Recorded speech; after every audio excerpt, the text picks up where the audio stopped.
For those of you making this proposal, shame on you. Shame on you for trying. Let me talk.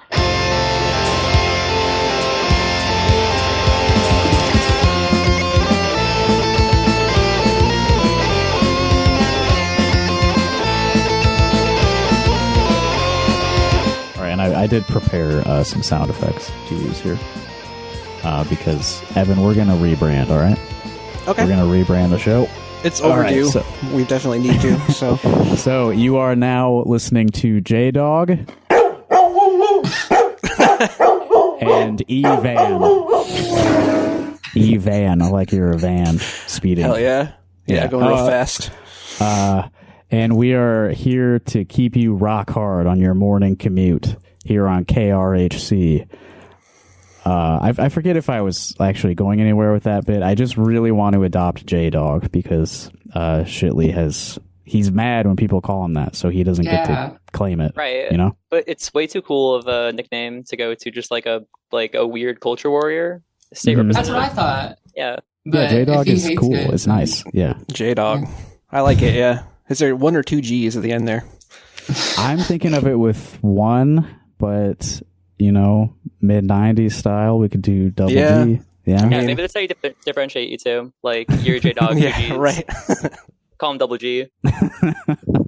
Yeah. Are you J-double-G. Are you okay with E-Van? I mean, that's kind of a bad whatever. Nickname, I'm sorry. Yeah. Whatever. I'll take what I can get. It's fine. Okay. I'll give you the sound effect again. Thank you. That's cool. That part's cool. Appreciate it. We are joined today by a couple of guests. This is actually long overdue because these two are funny to me, and I enjoy talking to them. How are we identifying you both today? What names should I we use? I use she/her pronouns, Justin. Yeah, I'm sorry, guys. Wow. Did I say guys? Did I? Oh my god! Wait, if you didn't, then I apologize. If you did, thank you. Go back and edit this. Cancel. Don't rewind. He said it. Cancel. All right. So, what names should we identify you as today, though? All right. I identify as Izzy. Okay. I didn't know if we want to keep you anonymous or let people know who's on the show. It's gonna be big dramatic news that Maggie and Izzy have been on the podcast. Right. Yeah. People are going to talk about this. This is big for the pod. Yeah, we're kind of in our flop era right now. The caucuses are pretty much dead. So like the good thing though is like we finally have some more gals on the podcast because we've had a real drought of that. That's true. Recently. So glad to have you on. I've been meaning to break into the local politics podcasting game, and so this is a huge opportunity for me as well. Yeah. I'm just doing my friend Justin a big favor. Yeah. That's true. So, I mean, the big news of politics recently is all this anti-trans stuff, and I was hoping you're both experts on gender, so I thought that you could provide I have a lot of some trans friends. knowledge. Yeah, I'm the ally. And we were talking with Keenan Crow last week about all these bills being proposed. Jeff Shipley had the one that was taking gender identity out of the Iowa Civil Rights Act, which did fail. So that's good. There's a lot of celebration about that. But that was followed up quickly by something that looks to be even worse. I don't know if either of you have taken a look through this, but House Study Bill 649 proposed by our governor, Kim Reynolds. And I haven't read all the text here, but two big things: separate but equal facilities. That's right. That's proposed in there. And you have to, I think, say that you're both male and female on your driver's license. Right. By gender kings, stay winning. That's right. Yeah. That's kind of cool, right? Because then you get the benefits of both, right?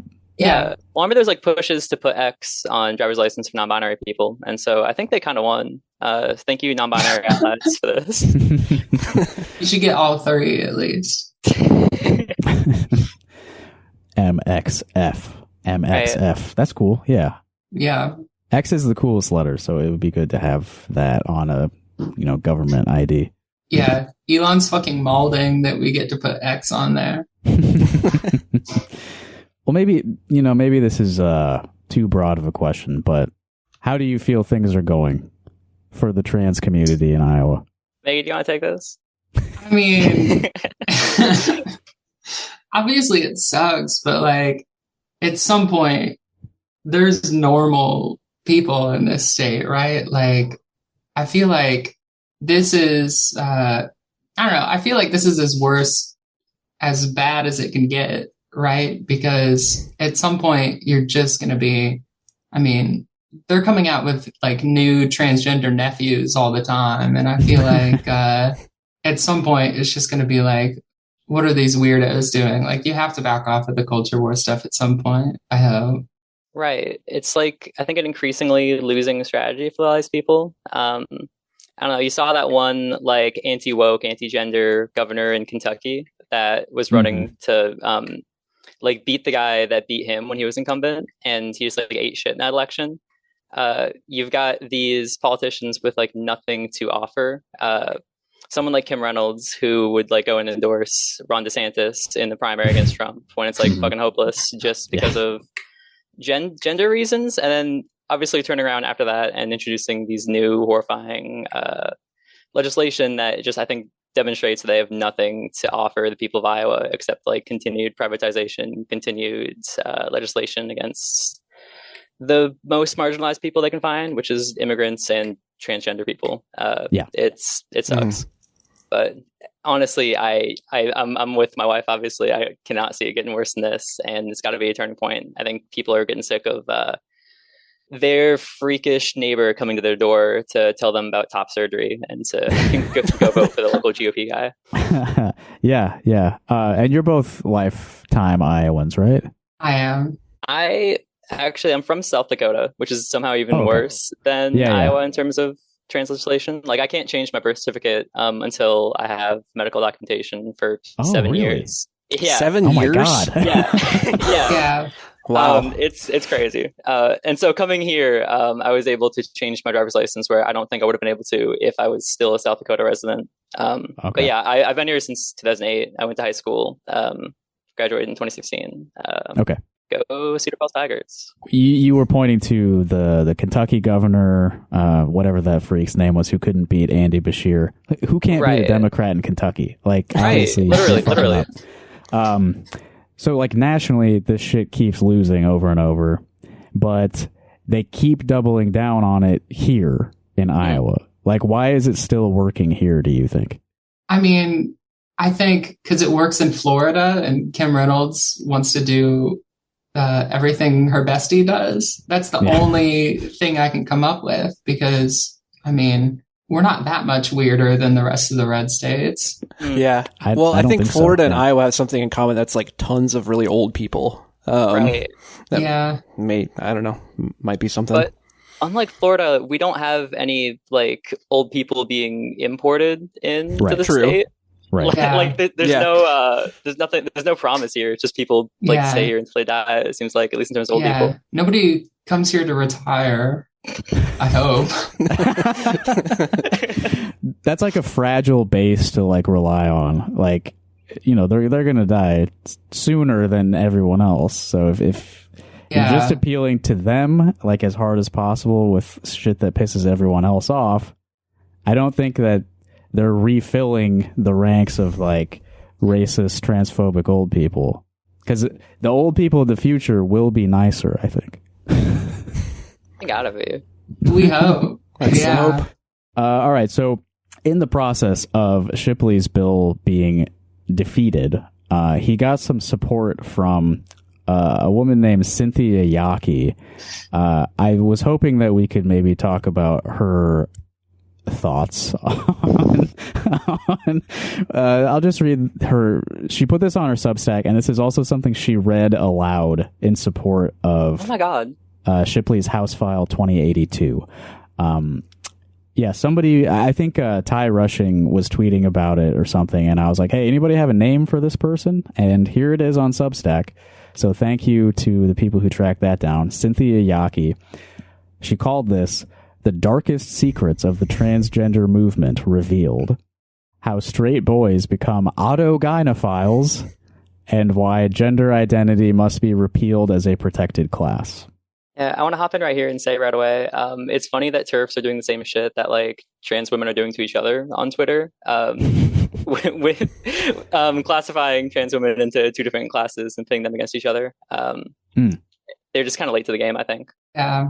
Well, I don't know. I think that Cynthia here is on the cutting edge of being a weird freak. I mean, this is some of the shit that you get in the Reddit comments for sure. Like, I don't know. This is advanced. I'm surprised that they found her. This is like UK level transphobia. Oh, yeah. Yeah. It's insane. It's imported straight from the front lines. Yeah, she posted an English level.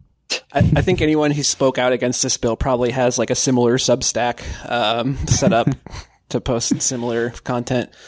What are the different classes of trans women? Okay, so are you familiar with a man named Ray Blanchard?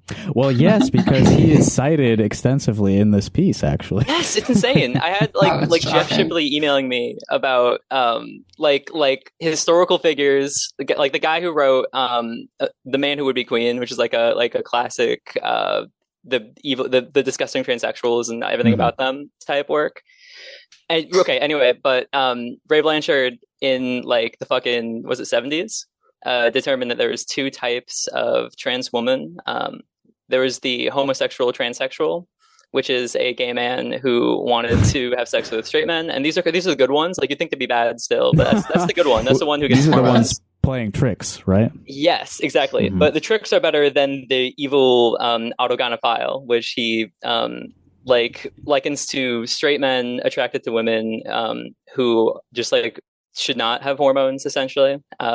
These are like better treated with conversion therapy, whereas HSDS is better treated with medical and social transition. And this shit persists to this day. So if you're cute and you want to have sex with your doctor, then you're one of the good transsexuals and you should get hormones. And if not, then you're one of the bad transsexuals and you should be in prison. That makes sense. And regular listeners to our program may recall this is actually the second time that I have had autogynephiles explained to me on the podcast. And I think that was actually thanks to Izzy as well. Izzy is responsible for Girl God coming on Rock Hard Caucus. Oh my God. I was about to say, yeah, last time there was two trans women on your podcast, they started doing improv bits, and I was determined to avoid that tonight. Definitely one of my favorite episodes of the podcast, for sure. I barely said anything. That's what makes it really good. I agree, Justin. All right, so Cynthia Yaki, she also goes by Conservative Les on Twitter. That's Lez. And here are her words. My name is Cynthia Yaki. I am a conservative lesbian, certified ghostwriter, and the disability rights activist who started the emotional support animal movement in 1996. Just taking credit for that whole thing. Yeah, right off the bat, like I think honestly the most annoying type of person who's like, "Can I please take this dog onto this airplane, this Arby's, etc., etc." Other than like fucking over landlords, which is cool, but if she is responsible for that, then I am concerned. Every conservative reading this is like, "Oh, good for you." Yeah, they're really into the support animals, emotional support animals. Right. It's specifically emotional support animals that she's taking credit for. Yeah, not I don't know. I don't know, man. I didn't realize ghostwriting required a certification either. I wish she went more into this stuff and not what she ends up writing about. But today I will reveal the darkest secrets of the transgender movement to explain why gender identity must be repealed as a protected class, as proposed in Shipley's bill.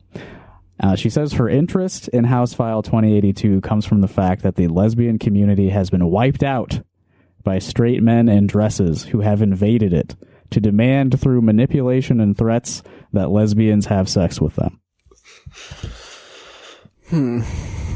This is very outside of my life experience. So is there any truth to this? Well, I'm not sure what the Fairfield, Iowa 70-year-old lesbian scene is like, but I have to take her at her word here and imagine that she's constantly having to turn down autogynephiles. That is an important thing to note. This woman is from Fairfield. Anyone listening to this podcast anywhere in Iowa knows there's a connotation there with Fairfield. It's a weird place for weirdos. Yeah, I want to know what sort of lesbian scene she saw get wiped out in Fairfield, Iowa, to begin with. It's Right. funny to blame this on the dreaded Out of Files when I highly doubt this woman has left her house in the last 20 years just based on the rest of the content of this Substack. Yeah, Fairfield's not a huge place. I imagine anyone in the queer scene already knows each other, and I don't know. Right. And so these she calls them straight men in dresses, which I guess she's referring to people like you, right? Mm-hmm.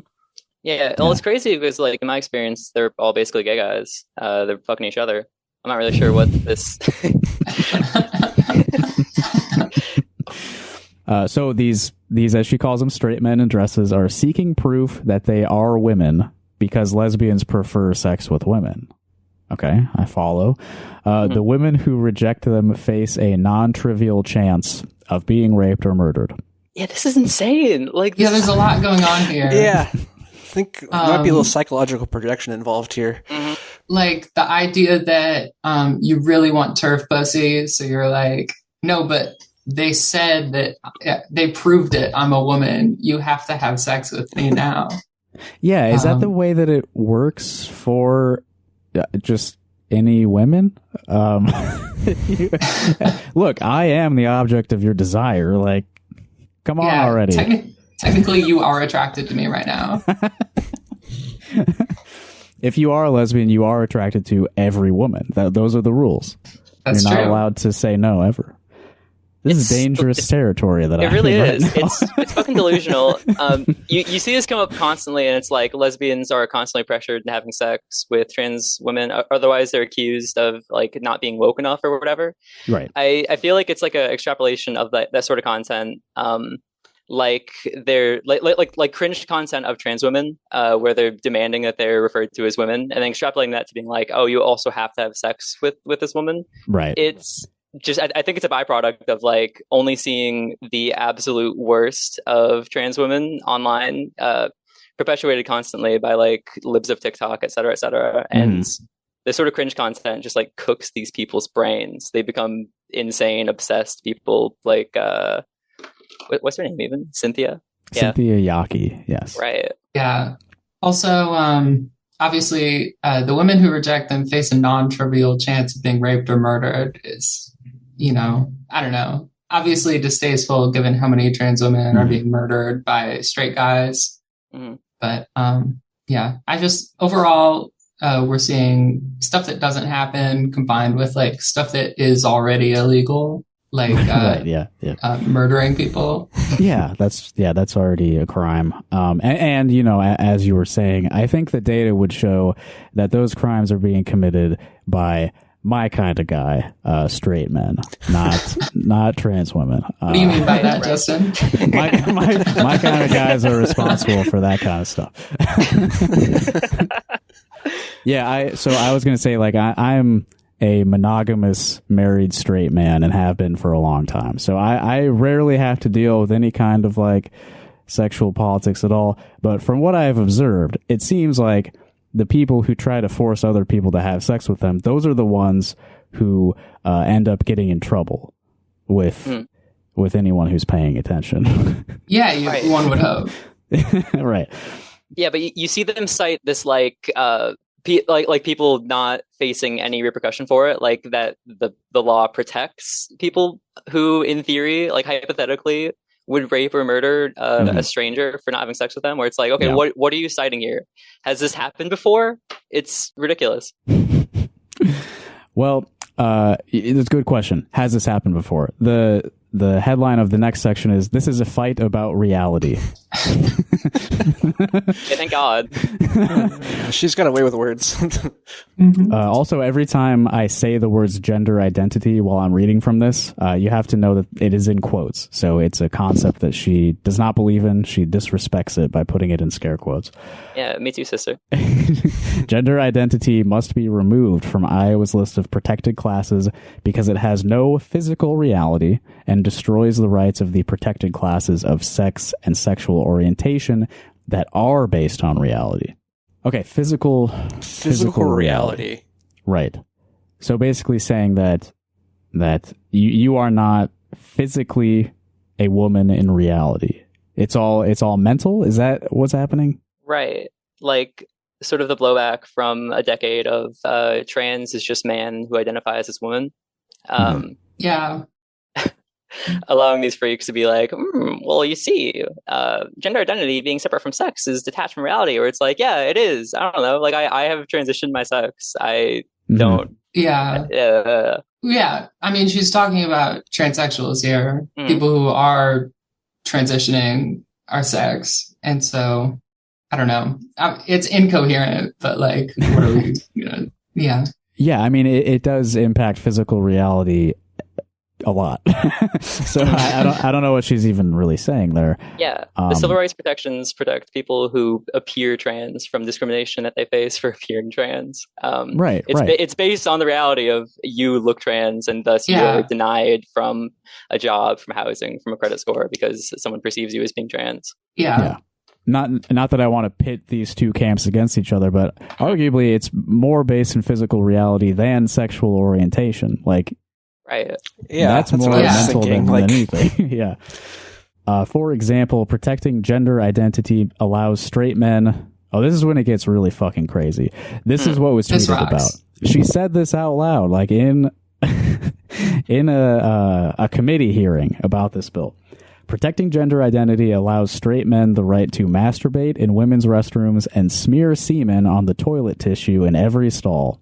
Puts straight males in the same bed as your daughter on school field trips, and gives straight males the right to parade around nude in the women's locker room and wave their erections in your little girl's face while calling anyone who objects a bigot. The three biggest fantasies of any straight man. Yeah. Obviously, banger after banger here. Yeah. Fucking Hall of Fame. Yeah, all of these are legally protected activities because the Iowa Code says that you can't discriminate on the basis of gender identity. Yeah, you got smear semen on the toilet tissue. Yeah, first of all, there's just not that much of it. Right, in every stall. You know, that's right. That's like 4 rolls of toilet paper. They could have been collecting it though. Yeah, over years. That's going to take me all month. What's going on with these school field trips where people are sleeping in the same bed? Yeah, God. This suffers from like the pretty typical trait of these TERFs, these delusional people, like portraying the trans woman as like an adult male, like man, doing things that like little girls will do. It's like, okay, there'll be this adult man with his erect penis on a school field trip with your daughter. Like, yeah, I mean, that would also be a child. Right. Like if a 28-year-old says that they identify as an 8-year-old girl, they're legally protected and allowed to go on school field trips and go to the kids museum. School sleepovers. Yeah. Yeah. Like I'm sorry, Miss Smith. We have to let him in because woke.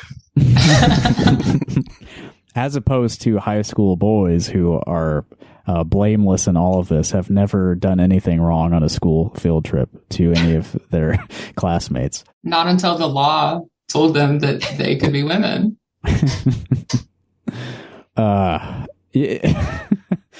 I don't know. What's going on in women's locker rooms? You know, I've never really been in one of those. Is everyone just walking around naked? That's what's suggested here. I mean, I am. I thought that was my right, enshrined in the Iowa Constitution. Yeah. Damn straight. I mean, I think that's like technically allowed. Like that's where that kind of thing would happen. Yeah, but I mean, obviously, it's really obvious here, but you see it in a lot of TERF content where it's like, thing that is obviously illegal and would get you life in prison is allowed because of woke. Yeah, right. Waving your erection in a little girl's face. It would be national news, I would think. I'm sorry, I'm not allowed to arrest this trans woman. You know. That's part of her identity, is doing that. Right. That behavior is essential to her as a person. Yeah. Exactly. It's my gender identity. It's a predator. In the men's locker room also, I think having a boner at all is kind of against the rules. You gotta be soft. Yeah, you're generally just like showering and like changing your clothes in there. Like Yeah. The rules are you have to be at least 70 years old and your balls have to hang at least 4 or 5 inches down. Then you're allowed to be naked in there. Yeah. Like anyone just like walking around naked in any locker room is just kind of like a doing a dick move anyway. Like it's just kind of annoying. Yeah, I haven't changed outside of a stall in a public locker room since I was on swim team. Right. I don't have that kind of confidence around anyone. Yeah. Hell no. But yeah, right. And you have to have an erection the whole time. Like that's just a lot of pressure. You have to the show pressure. out. My God, yeah. I would think if someone was doing that in a locker room, everyone else in the locker room would like be screaming at them. Like right? Yeah. At least no, you're not making it out of that locker room alive. Right. You're not going to stay hard. That's for sure. The darkest secrets of the transgender movement are the real reasons why people become transgender and why they target children for conversion. Okay, do you know that the majority of the transgender movement is straight men who have a self-induced mental illness called autogynephilia? Do you know that? Do you know? It's a question. Self-induced mental illness. That's an interesting concept. I love making myself mentally ill. They wear women's clothes and demand access to women's spaces because that sexually arouses them. This I don't get. For everyone else, gender identity is a strategy to get something. Cynthia, this is way too vague. Like, look at what you were saying before about rubbing semen on the toilet tissue in every stall. And now you're saying gender identity is a strategy to get something. Yeah, what are they getting? What are you talking about? Well, I think she's going to talk about it sooner, about how the reason they're targeting boys, the reason they're trying to recruit into this movement, as she continues here. But maybe we should skip to that bulleted list. Yeah. The things that they want are gay men want to appear female to attract straight men. That's one type that you told us about a few minutes ago. Most of them are not sexually aroused by wearing women's clothes or being in women's spaces. Yeah. Oh, fuck. I have to dress all cute. Whatever. It's the only way I can get dick. Yeah, everyone does that to some degree. Maybe not in these specific ways, but we all present ourselves a certain way to make ourselves more attractive to the people we're attracted to. Honestly, even if this was true, it's not that big of a deal. Yeah, exactly. You dress in a way to express yourself. I don't understand the sort of like you're just trying to deceive gay, or you're trying to deceive straight men to having sex with you as a gay man. It's like, no, you're just dressing cute. Right. Like, that's the way you want to dress.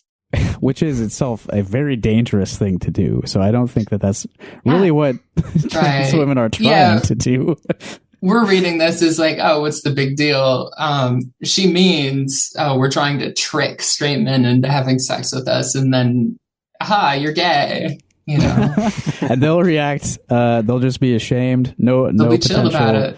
No potential violence or anything towards the person who fooled them into becoming gay. Yeah. Mm-hmm. Yeah, it's not like we need like any sort of law to protect violence against trans women who have deceived you successfully. They should come up with a term for that. Okay, this is a really interesting one psychologically. Lesbians want to get out of being lesbian now that male privilege is available from a bottle and a scalpel. So this is women who want to transition to become men so they can get all that privilege. Yeah. All of the privilege afforded to transsexuals. I gotta say, This one's worded pretty cool. I mean, she makes it sound enticing. Bottle with a scalpel. That's all. Yeah, that's all I need to get privilege. Yeah. Medical privilege. Yeah, I think it's a victim to how a lot of these transphobic people just kind of forget about trans men, and then when they want to like try to talk about trans men, they're like, "Oh God, they just want to be men because men are cool." Yeah. Oh, of course you want to be the good gender. Yeah. They want the automatic power that comes with being a man. Yeah. All the trans dudes I know are treated very well by their bosses, landlords, things like that. Right. And then they're also victims by trans women who want to force them to be men. Straight women who believe they are gay men generally have a past of sexual, emotional, and psychological abuse as children or teens, or they are on the spectrum and have been duped into it by social media and porn. They don't feel safe as women. Really coherent point here. There's some solid reasons in there to become a man, but some, I'm not sure. Straight women who believe they are gay men. So she's describing a trans man who is attracted to... Wait, straight women who believe they are gay men. She's talking about the fellas here. Yeah. You almost got there, Justin. Okay, so she's talking about trans men who are attracted to men, I think? Right. Yes. Okay. Yeah. All of whom are abused emotionally and psychologically. Or maybe it's social media or porn, or maybe they're autistic, or maybe they don't feel safe as women. Who's to say? All these things. Cynthia told me. That's sort of like such a scattershot. It's like some of it just has to be right, just by the sheer range of options she's given us. Yeah, I also appreciate how it's not really distinct categories. Like, sure, these are going from talking about straight trans men to gay trans men. Are the gay ones specifically abused, and the straight ones are just like kind of cool and smart for weaseling their way out of misogyny? Right. Yeah. Yeah. She cited some stuff, but I don't think any of this stuff is backed by any solid sources. No. And a lot of people have a past of sexual, emotional, and psychological abuse, and they do not transition later. It's just, I mean, it's, those kinds of, she listed 3 kinds of abuse that people experience as children or teens. It's very widespread, like a good chunk of the population has been abused at some point, to some extent, and that hasn't really blown up the population of trans people. Honestly, those lines probably have gone in opposite directions, right? Right. I mean, I think on this one, she's just confused, right? She's grasping at a few different straws with this one. Most of her points here are like at least a single incorrect point. This one's just like, oh, fuck, what about gay trans men? And she's like trying to do the math. And it's like, well, here's 8 reasons that could be. She didn't study for the test well enough. Like, she hit every aspect of why trans people are trans in one coherent point, which is, oh, they're abused. Oh, they're autistic. Oh, social media, rapid onset gender dysphoria. Oh, it's probably porn. I bet they're just porn brained. Like, but it's just gay trans guys who are affected by all of these. Yeah, one specific type of guy suffers all of this. Right, she just hates the fellas. It's terrible. Yeah. Well, this is similar to that. Boys who have been abused. So this is people who transition to become a woman, right? Boys who have been abused also may believe becoming transgender will make them safe. So true. One of the safest things you can do. Who did this? Who put that in their heads? Children and teens on the spectrum are easy to bamboozle. Props for using that term. Bamboozle into believing puberty blockers, cross-sex hormones, and surgeries will make them the opposite sex and solve all their problems. Yeah. Look, I just did it to dodge the draft. I don't know. Sometimes it does do that, though. Right? Right. I mean, yeah, maybe. Most of them. Yeah, but also there's like an implication here that's like, if you're autistic, you're incapable of like having any sort of self-determination. Right. You're just like easily tricked and swayed by society. It's depressing. And I think that's the sort of mentality that you see going into these laws, where it's like, oh, you can't actually transition if you have autism, if you're depressed, et cetera, et cetera. Yeah. When like, I think the condition of being denied transition, I think leads to a lot of depression, a lot of et cetera, et cetera. Plus, like autistic people just kind of tend to be trans for a lot of cool reasons. I don't know. There's some crossover there. Yeah. Right. At least in my experience. I don't know. I've always kind of like interpreted that as a like a more readiness to kind of go against societal trends. Like, oh, I don't have to continue to live as the sex I was assigned at birth if it makes me deeply unhappy. Yeah. Whereas maybe others would just like be like more content just living like that. I don't know. Yeah. I don't know. I just spent too much time reading about estradiol esters, and I'm like, well, I guess I have to do this myself now. Kids just love to take drugs, you know. Transsexuality is my special interest. Yeah. They like to experiment with drugs, and they're, you know, it's normal. Oh, yeah. Yeah, recreational hormone replacement therapy, I think, is a big thing right now. Just to feel what it's like. Yeah. Well, yeah, they're handing them out like candy. We got to put a stop to it. It's fun to experiment. Okay, so she also writes about how children are being, like, you know, groomed to become trans. Well, you know what? I don't want to skip this, actually. Social media plays a big role in this social contagion because transgender people, especially autogynephiles, seize control of social media by becoming moderators. This is the most real she gets here. Like this is certifiably true. This rocks. Yeah. Yeah, Facebook has become trans itself because all of the trans users have done a forced takeover of all the Facebook groups. They became the mods. And this is Cynthia Yaki's greatest point, is fuck the mods. I think she has personal experience with it too. Like, I feel like she has got a to. post deleted, and this has just led her down the path of writing this garbage. Yeah, there's no other reason she would have written this in here. They decide who gets to speak, what they can say, who is popular, and who is canceled.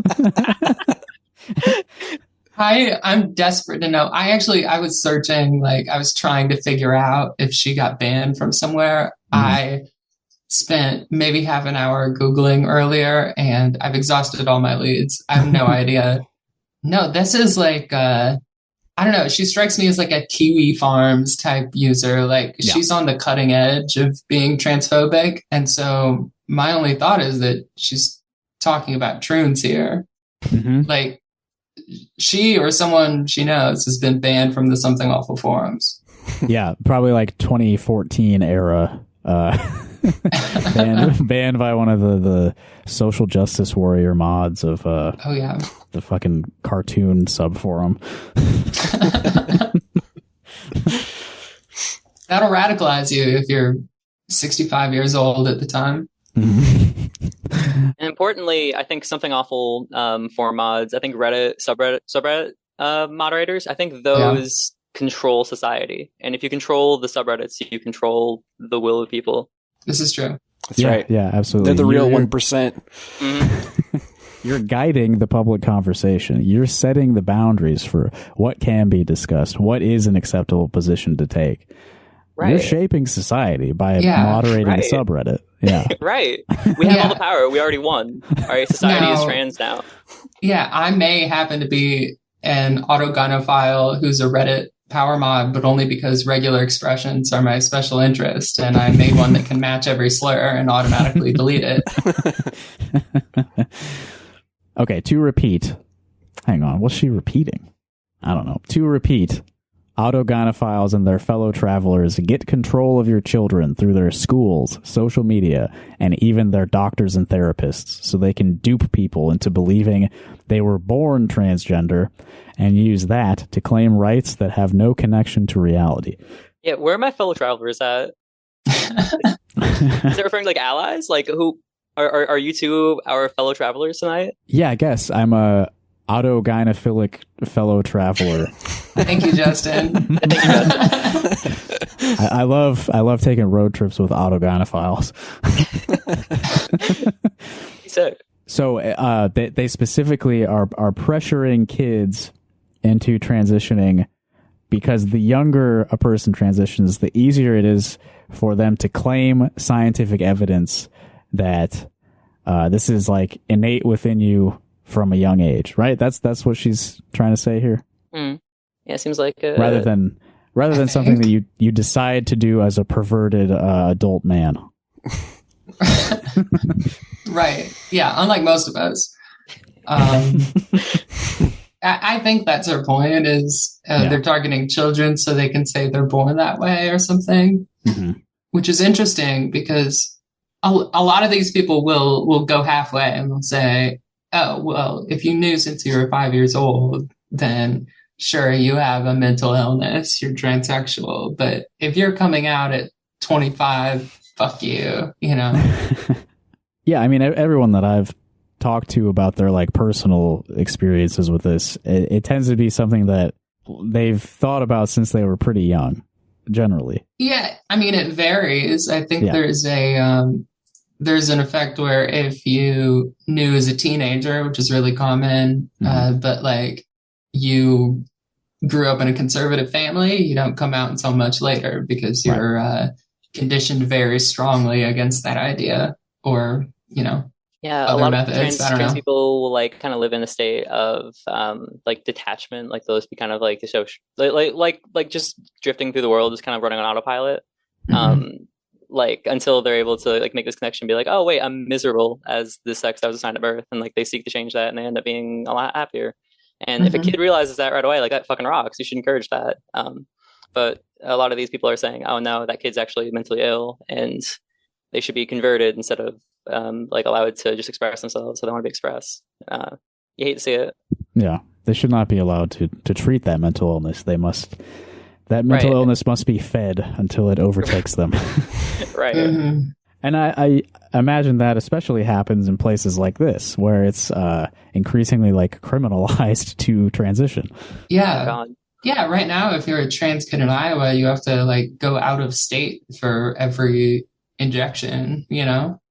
Yeah, and it's not even new, right? Like my graduating class was 2016. I had a kid in my class who came out as like a trans boy when I was in middle school, sort of in like probably 2010. And he was able to like get on T right away. I think some sort of hormone blockers as well before T. And then transition as a boy, and then live as a boy, and then go off to college. And he was just like incredibly happy. And now, if he was growing up in 2024, he would just not be allowed to do that. So we've just like gotten worse. Like it's not new. It's not experimental. Like it was proven to be effective prior to the year 2023 when this shit passed. Right. I thought they just came out with trans people, so this is news to me. Right. That's the perspective of a lot of the people who are like writing these laws, is like they just invented a fucking you can turn into a girl if you want. That's not right. Right? No, I mean, we know at least since like the 1930s, right, when research on transsexuality was destroyed in the Institute for Sexual Sciences in Berlin. You know, like this has been around for a while. Yeah. But well, and that joke you made earlier about like if you are cute and you want to fuck your doctor, then you're allowed to have the hormones. Like, it was a joke, but that was really happening in the 20th century. Yeah. Which I know thanks to your suggestion that I read Whipping Girl. Oh, yeah. Yeah, congratulations. That's all. I'm always telling people to read Whipping Girl. Yeah, it did. I learned a lot. That was helpful. All right, so why should gender identity not be... Okay, there was two parts of Shipley's bill. Strike it from the Civil Rights Act, classify gender dysphoria as a disability. Now, Cynthia Yaki, she hates trans people so much, she didn't even want that part of it. Right. This leads us to why House File 2082 should be amended to delete the section that classifies gender dysphoria and gender identity disorder as disabilities. First, they don't meet the definition of a disability in the Americans with Disabilities Act.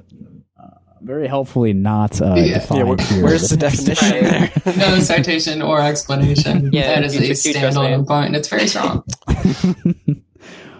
And second, there's no reason to do it. I rest my case.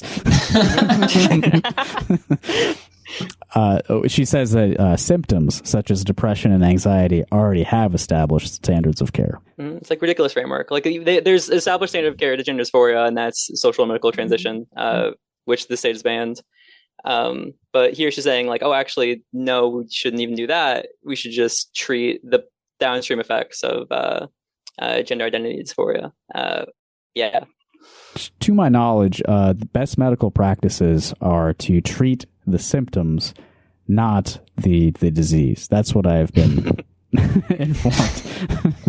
Right. A cool thing you can do when fighting a Hydra is just keep cutting off the heads. That's probably one of the better strategies. She gets a little explicit here again.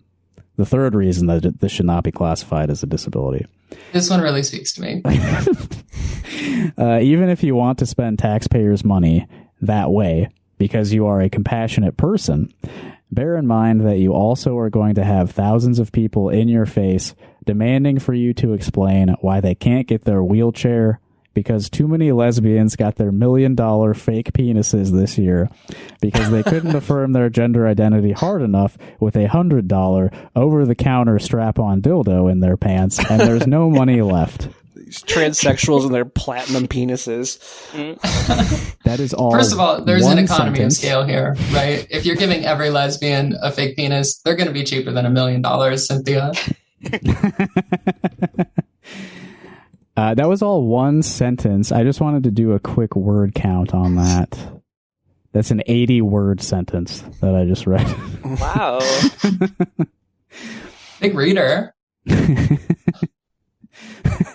$1 million fake penises. They are causing a wheelchair shortage. That part is true. Yeah. Oh yeah, are they made out of the same materials? Presumably. Yeah.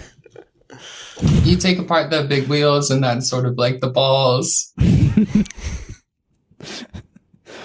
Something you can do, something cool you can do if you want to have a pussy is you can steal a wheelchair and sell it on the black market, and that typically nets you enough money to get yourself either a new face or a new pussy, et cetera, et cetera. I don't necessarily endorse doing that, but I understand a lot of people end up in kind of desperate circumstances, and you got to pay for it somehow. I love the term over-the-counter strap-on dildo. Like, you don't even need a script for this. She has a way with words. This is not regulated at all. You can walk right up to the counter. I would like this $100 strap-on dildo, please. Doctor doesn't even have to give you a note. They gotta do something about that. Like, you should need a tax stamp if it's under 14 inches. I think that's probably enough of Cynthia Yaki. We went pretty deep on that one. Yeah, thank you for dwelling on that. Yeah, no, I was when I saw this first, I was like reading it out loud to my friends, just like on a couch in the room, like just like shouting by the end. I was like losing my mind over it. It's just a lot of fun. Yeah. Yeah, we had fun with this. I will say that I was searching for her other stuff online as well, as was Maggie. She, on YouTube, she gave a testimonial for Joshua Lysek's hypnosis course. So I may include a link to that in the episode notes if you want to check out the kind of things that this woman believes when she's not thinking nonstop about gender. The she other believes in articles on her hypnosis. Substack are also pretty interesting. The Lesbian Ladies Society that she created in 1987 that banned anyone who would not wear a skirt because she thinks that like masculine lesbians drove out feminine lesbians from the community. Yeah, there's a lot to unpack with her, I think. Yeah, I wonder if she still has that belief because these days it's like let butches be butch, you know? Right. This is I think like frankly in opposition to the current turf movement. She's been losing a lot of battles for a long time, it sounds like. Yeah. 1987. Wow. Yeah. I mean, it's none of my business. I'm not part of this community, but like it seems like everyone has been driving certain people out of the lesbian community for her entire life. And then you wonder why it's so small, like why it's been wiped out today. She has no friends left, and it's the fault of everyone else. Right. Do you want to check out the Izzy? You told me you liked the story about the lady who met with her state senator. We can maybe look at that one. Yeah, it's a good like other side of the table, I think, when discussing the anti-trans legislature, where it's like we have here are the people that are fighting for us. Here are the liberals that have our back. Yep. Right. in the midst of the one of the worst legislative sessions that of our lifetimes. The Republican Party is as emboldened as they have ever been to attack a small minority of people for their own personal gain or for whatever reason they're doing it. Love the game. The worst Republicans ever. We can still find common ground with them.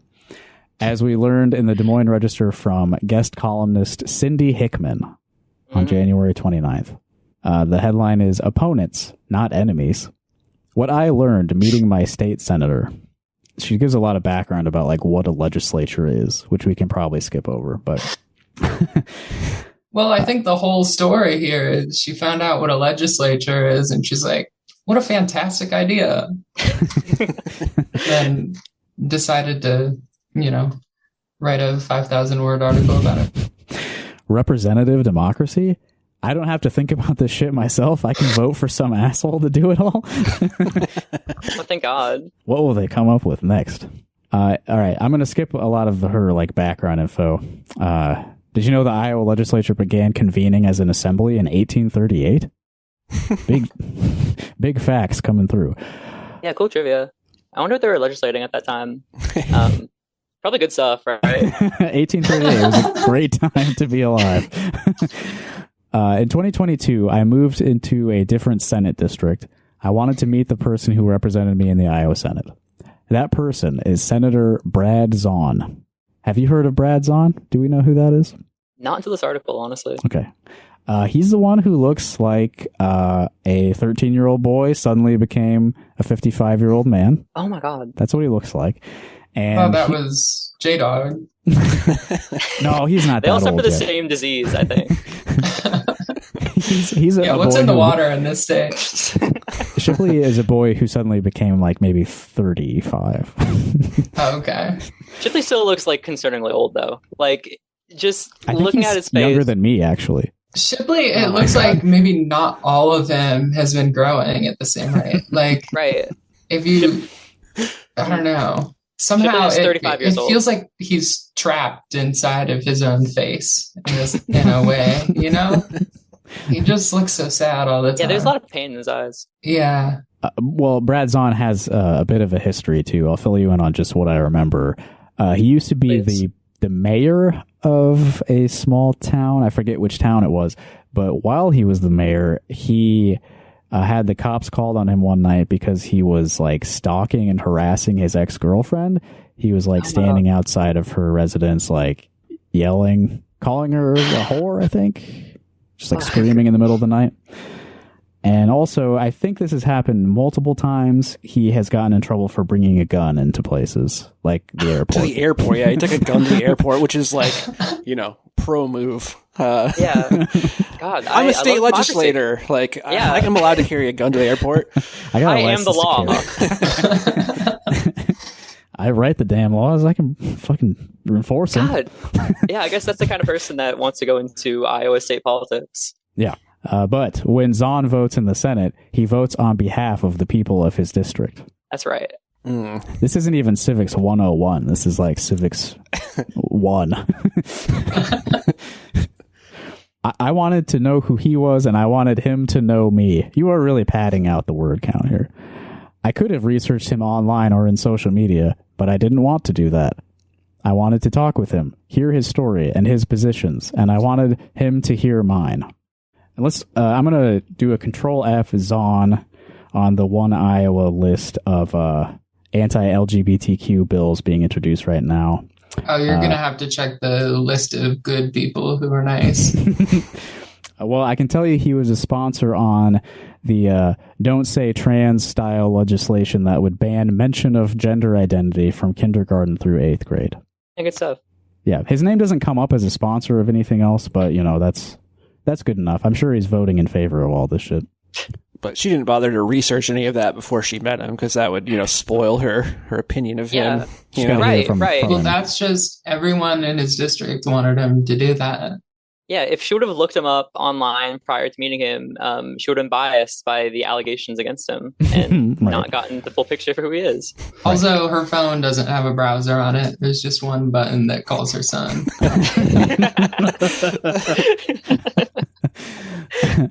You got to get if you want to know about a person, you got to get the unbiased truth from the horse's mouth. People never lie about themselves. Yeah, especially Right. especially legislators.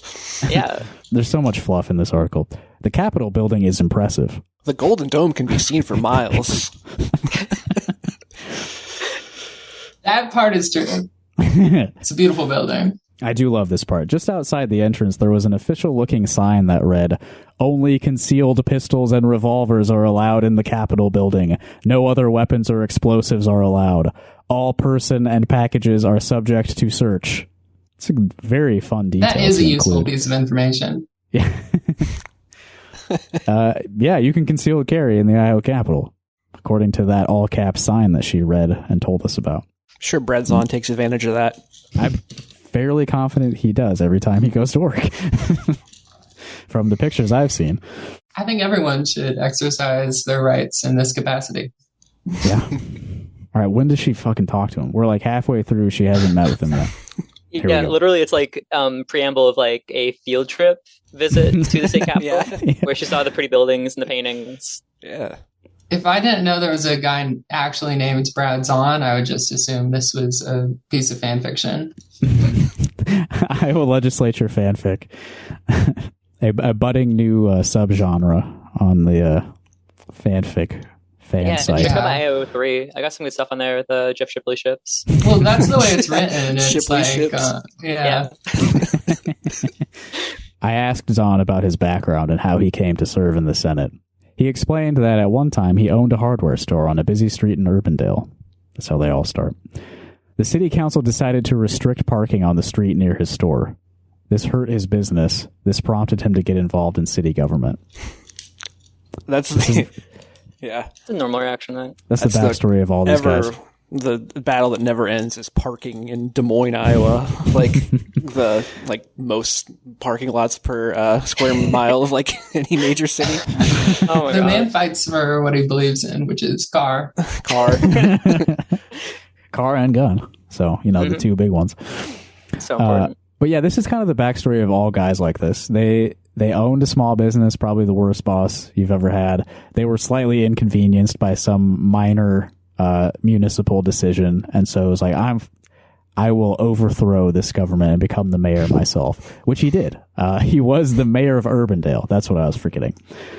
Mayor of Urbandale. And then he ran for the Iowa Senate and was elected and started serving in 2004. Never look back. She asked him what his priorities were. He felt Iowans needed tax relief. After he explained his position, he turned the question on us. So that's it. That's the full answer. Tax relief. I wish it was that simple with these guys. She brought a friend, Bob. I didn't mention that. Bob was introduced in the 40 paragraph fun little intro. That's the husband, right? Or I think she just called him a friend. oh, I see. Her friend Bob accompanied her. So Brad Zahn asks them, "What's your priorities?"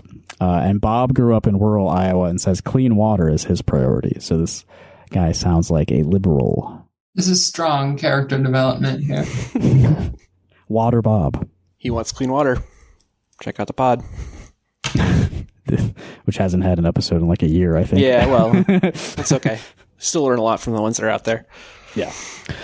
And then, who wrote this? What was this lady's name? Cindy. Cindy said that her priority is public education. So, yeah, it seems like not the Brad Zahn target demographic. People who want nice water and nice schools. He's kind of good stuff. the opposite kind of representative.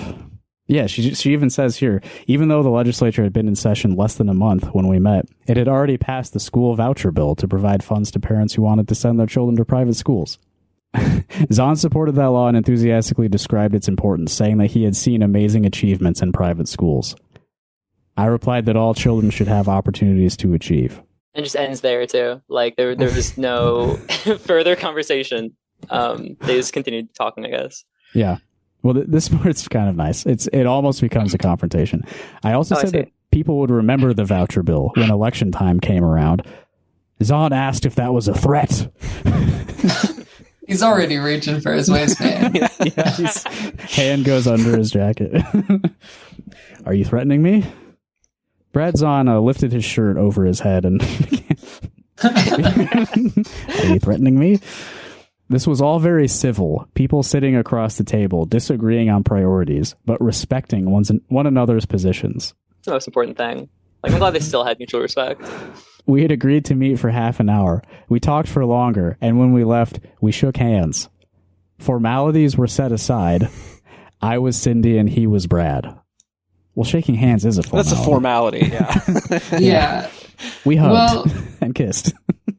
Yeah. What's important is that even if you still have cancer water and your teacher got fired, he's Brad and you shook hands.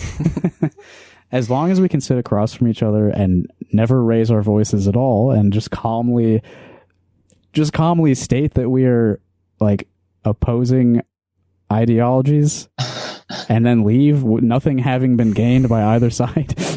That's the point of democracy and living here in the US of A. Yeah, it's beautiful. It's a beautiful thing. Really productive. Brett, when there was so after they met, she continued being engaged and she would email her senator to ask him about bills that were coming up. And he was generally quick to respond. I love when they respond. You know, Shipley is a good one. He's been responding like crazy. He's a great responder, too. That dude, he won't respond to me. Oh. I asked him, Representative Shipley, are you crying in this video? And he won't respond to me. I've texted him like 4 more times trying to follow up. Well, yeah, were you present the day that his bill died? Allegedly. Could you see him? Like, were there tears? Or do you only have video evidence? There is, it's on my Twitter. There's a video of this guy, like, talking to someone when people are chanting, fuck you, J-Dog. And he is crying. Yeah, I have a friend who said that he was very red in the face and holding his jaw in the way that people only do when they're about to cry. Something they have a lot of experience in, apparently. And they're explaining to me, I think I can kind of see it. Like, you know how people look when they're like trying really hard to hold back their emotions. And they're kind of like, they're like clenching their jaw and they're like all worked up in the face. Right. The dude's eyes are like, he's crying. Yeah. You got to let it out, man. Just yeah, it's all right. Right. You lost a big but I think one. each of those 300 people in that hall should have just had a one-on-one conversation with Jeff Shipley, and that would have probably been much more productive than you just right shouting and being uncivil. I could say, I want rights, and he would say, no. No. And then we'd shake hands. Both and that's what's important. Ways. Put the formalities civility. aside. Civility above all. A side note, I forget where the picture is from, but there's a great picture of somebody holding a double deuce right in Jeff's face. Oh, yeah. And I was at a union meeting this morning, and somebody in like leadership, it's like mostly like older white guys who run our union. One of them had printed off that picture and just put it on a table in the middle of our meeting. So, oh my God. So you got whoever flipped him off to his face. You have the support of at least one local here. Oh yeah, I'm really happy. Good news. Yeah, I was happy to see that. It made me laugh. So here's an example of Cindy emailing Brad. Brad introduced a bill supporting the death penalty when a child is sexually assaulted and killed. I am opposed to the death penalty based on my faith. When we met, I noticed that Brad was wearing a bracelet with a verse from 2 Timothy on it. I don't know which verse. Would have been nice to know. That's what you name him after the first child gets killed. No, our second Timothy. I emailed Brad and explained my position on the death penalty and asked about his. He said he was, for the most part, opposed to the death penalty, but under certain circumstances, change was needed. The bill did not advance. It's the end of that story. Incredible. Again, nothing learned, nothing gained. Nothing happened at all. Yeah, it seems like he intended to push some legislation, was asked not to, continued to try anyway, and then was voted down. And that's the beauty of our democratic process. Yeah, it's just sort of random. No one's inputs really matter at all. Mm-hmm. This is even better, and it's much more brief. Brad voted to limit SNAP benefits. I opposed the measure. No one should go hungry. We emailed back and forth. This is the disconnect for me. Like, okay, so did people go hungry? She doesn't. Why yeah, didn't you mention that part? Like, Didn't that's answer the what thing that happened. matters That, to right? me, not your fucking emails, Cindy. I don't know. yeah. I did. Okay, this passed, right? The limitation of SNAP benefits. That was like the big. Sure. That did. Yeah. I believe so. Yeah. So yeah, success. She sounds like a really strong advocate. Yeah. How strongly do you believe that people shouldn't go hungry? Like, that would be a deal breaker for me. Yeah, I would not write a big long thing in the newspaper about how Brad is nice. If Yeah. Probably not. Yeah, literally. if I pleaded with him, please don't force children to starve, and he was like, nah, I don't care about that. Yeah, and then writing an op-ed that's like, he's my opponent, not my enemy. We have a lot in common. Like, it's so cucked. It's so like cowardly. I hate it. If someone is making kids starve, maybe he should be your enemy, dog. Right. Mhm. I don't know. It's yeah. I think. Yeah, also like Yeah. do something. Like go feed your fucking neighbor. Like, it hurts. I mean, I'm sure she is. I'm sure that she's involved in the church or whatever, because she mentions being from a church. I'm Yeah. sure they're doing something. It just still hurts that she feels the need to go and talk so highly of this guy who she doesn't hate, but really should hate for Probably what he's should. doing. Yeah. Yeah. For the common courtesy of like talking to her a little bit and like sending a few emails. Like, Yeah. Yeah, and she's probably, I mean, comes across as probably like an older white lady. And like these are the people Right. that they don't, tell the fuck off, because like There's Brad a Todd picture has at been the rude bottom of the to article. plenty of people who reach out to him. Like he can be a dick too. Mhm. Right. Yeah, the commonality here is that they're both just like comfy white people, and they're not affected by any of these things. And so she's not really too worked up about it because she doesn't, go hungry. She's just like, in theory, upset about it because she read the right NPR article about it. Yeah, she did her part. She emailed him. yeah, got her column in the Des Moines Register too. A couple more little bits I want to read from this just to send it home. Did my conversation change Brad's position? No, I don't think so. That's politics. But I voiced my thoughts and he listened. And then at the end of this, in a democracy, we all have a vote and a voice. So vote and then use your voice. Contact your senator and representative. Ask them their positions and share yours. Civilly. Yeah. Oh God. Yeah, these people never liked the way that I use my voice, though. Yeah. How will your Yeah, legislator know your position if you don't tell them? And I tell them loud and up close, and then like the liberals will just shake their heads at you. I don't know. Too rude. I guess. Yeah, I like the idea of more people being involved in the process. I think we're seeing that as more people, as like I think like the state's contradiction just continue to like increase and accelerate, and shit gets Right. like worse and worse. More people are like pulled into the fold and willing to ask their senators, like, hey, what the fuck are you doing? Like, what is going on here? And so I like the idea of like more people doing that. I dislike the idea of scolding those people for their tone. Right. Yeah, You don't absolutely. need to be superior to both sides in order to get your point across here. And then she says, right now our legislators are making decisions that will affect Iowans for generations. The strength of our democracy depends on your participation. Damn straight. If you fall on deaf ears, the shit you say makes no impact at all, well, at least democracy is still strong because you said it. Yeah, and that what purpose does that guy serve? Like, you reach out to him, you're like, hey, I'm upset that people are going hungry and the water is bad and the schools aren't good enough. And he says, I hear you, I understand. I'm not going to do anything about it. And then you're like, all right, my job is done. Yeah, right. Yeah. What She's not more even can like I do? advocating for like voting him out or anything, like anything that actually Yeah. like would have any effect. It's like literally like she doesn't realize that like he only represents the people who actually voted for him. Like Right. Yeah. it's not gonna, that's nothing she could do is gonna change that. Yeah, it's a very apolitical call to vote. It's like not like vote this guy out of office because he thinks that the members of my congregation should go hungry if they can't afford food, like their kids should go hungry. Right. It's go vote, go express yourself, go take part in the process. Yeah, her point here, the thesis here is the strength of our democracy Mhm. is what matters. And that's why you should participate, is to make our democracy strong. It's Right. not to make any of the material things that she mentioned in the article it's not about making people not go hungry. It's about our democracy being strong. The results of that democracy are really bad, but that's just evidence of its strength. You know, if you liked everything that came out of it, that wouldn't be democracy. It's got to suck really bad for it to really be democracy, which is good though. Democracy is the value that we must all adhere to. Yeah. Right. And if you don't like the results, well, you better vote. Better vote next time.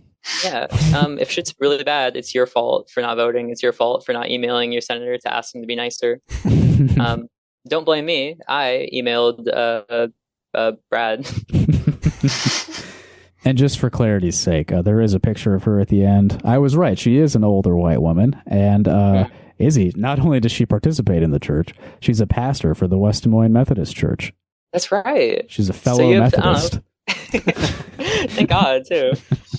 I haven't said this in a while. This is the #1 Methodist podcast in the state of Iowa. We're all Methodists here. Yeah. Oh, okay. We subscribe to the we're anti-Lutheran or something. I haven't been keeping up on the lore.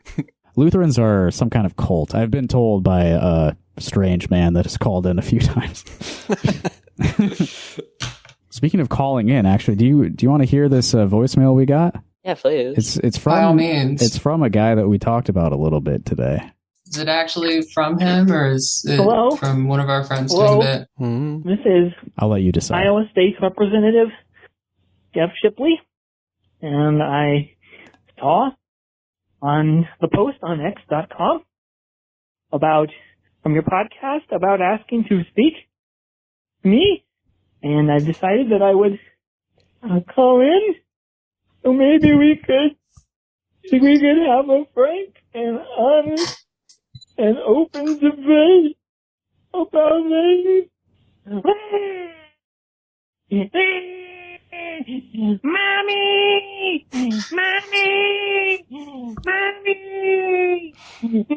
I pee-peed and poo-pooed in my pants. Mommy! I'm Jeff Shipley, and I pee-peed and poo-pooed in my big boy pants. That sounds like him. I think that was he was on the phone right after that vote, and I believe I heard something along his lines. Yeah. I think his first phone call was to Rock Hard Caucus immediately after that vote. Answers your questions. He was indeed crying. Yeah. Everyone on Capitol Hill knows that number by heart, which is 319-849-8733. If we talked about you on today's show, you know, Brad Zahn, Cynthia Yaki, Cindy Hickman, Ray Blanchard, you know, feel free to call in. Love to hear from you. He sounds a little bit like Rob Sand, who's also a frequent caller. No, it's a different guy. They're different. No, I just thought they sound similar accent. Yeah. Cynthia Yaki, if you're listening, because I imagine you're really online, please call in. Yeah, please that voice would your be. thoughts. Please call me. Also, Cynthia, if you'd like to send us one of those, you know, $1 million dildos, you know, P.O. Box 5336 in Coralville, Iowa. We'll take the $100 strap-on too. You know. Did you hear the way I said the zip code? 52241. What's wrong with me?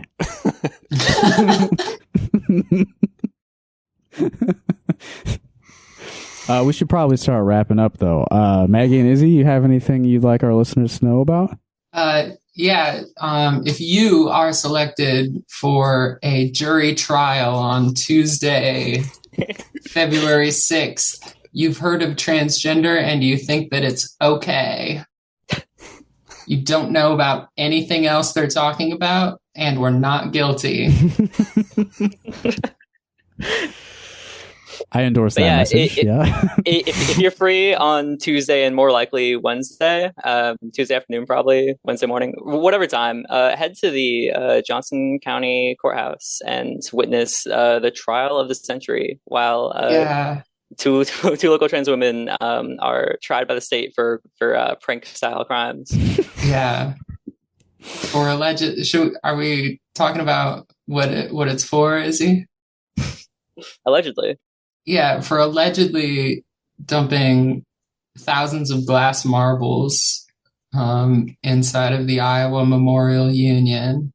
I've never even heard of marbles, and we're not guilty. Yeah, So- I've didn't hear anything about anything like that happening. I've never been inside that building myself.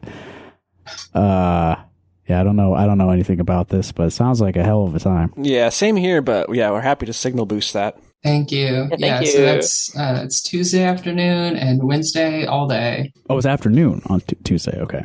We have to be there in the morning, but it's, yeah. Yeah. Would there be any reason for anyone to be there in the morning besides you? If No. you're on the jury, otherwise that's all we're going to be doing in the morning. Right. There is no other trial on Tuesday, and I don't think there's any other trials on Wednesday. And so if you show up, you'll probably find, this case. Yeah. Do they sell seats on the jury? Is that something I could purchase a ticket to, maybe? I think so, Okay. but I think it's kind of on the down low. Okay. Maybe I'll show up in the morning with a fistful of cash and see what that gets me. Please do that and say that we or our lawyer sent you to do that. They said this was allowed. This is what you're supposed to do. Right. This is free speech. This is free speech in action. Okay. Well, everyone out there, thanks for listening to Rock Hard Caucus. I'll see you on Tuesday at the Johnson County Courthouse. I will probably bring a book because it sounds like it's going to be boring as hell. Yep. You have good advice. Check out our website, rockhardcock.us. It's not how it sounds. It's, like the name of the show, Rock Hard Caucus, but with a dot in it, rockhardcock.us. Yeah, do not go to Rock Hard Cock, spelled No. C-O-C-K. No, do not. Different website. I don't have a Let me problem. register that real quick. I don't have a problem with anything over there, but that's not us. We didn't do anything like that. Hey, actually, you know what? You two are plugged into the local music scene. What music should I play at the end of this episode? You got any Ooh. suggestions? I like boot camp. I don't know. Boot camp. That's my friend's band. Yeah. I've played Yeah. boot camp before, and Oh, I'll fuck. do it again. Play PSYOP. Do it again. None of the Wait, what's a good one from the new? versions are all that new, but I think I played play some PSYOP. PSYOP 2 weeks ago also, but again, no problem playing them again. Right. Okay. What other bands are there? Not enough of them these days. If you're listening, please start a band. We need more bands. Yeah. Go to shows with your friends and play music at them. Definitely. Yeah. All right. Well, Yeah, I like Secretary of Defense by PSYOP, but that's not new. But Okay. that's probably my favorite of theirs. I have Yeah. not played that one on the show yet, so I'll play it right now. Bye. Hell yeah. Show's over.